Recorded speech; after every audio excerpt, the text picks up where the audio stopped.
Now the goat liver is cut it into pieces, so you need small cubes.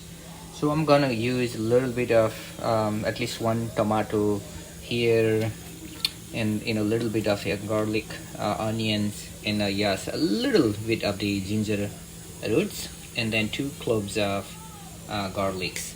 I'm gonna use some of these spices here. Definitely the turmeric, a little bit salt, and then cumin seeds, cumin powder. That's all I'm gonna use to make goat liver, khasiko liver. खसीको कलेजी अब कस्तो हुन्छ हेरौँ एकछिनमा. Now चाहिँ frying pan is ready. I put a little bit olive oil. Let's see, this much is enough. Tomato cubes, onions, garlic, ginger, red onions, sabthok ready sir. All of them are ready now.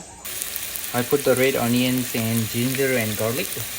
Just give a little fry there. It's gonna give you a good flavor for sure. I put a little bit turmeric. This is antibacterial. It's always good for any food. With this, it's gonna change the color a little bit.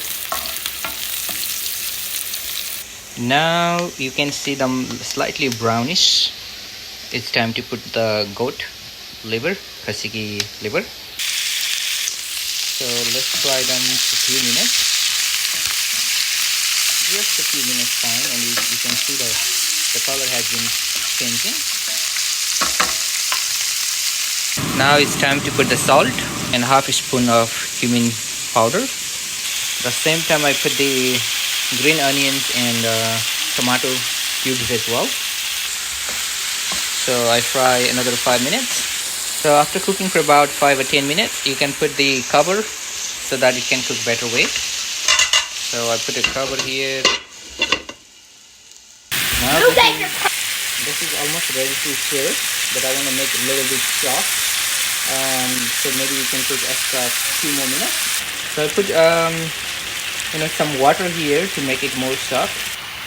Now this is perfect. That's really awesome. Yes, it's ready to serve now. You can eat this with rice and some veggies and anything. Use your choice. Now time to enjoy. Thank you for watching.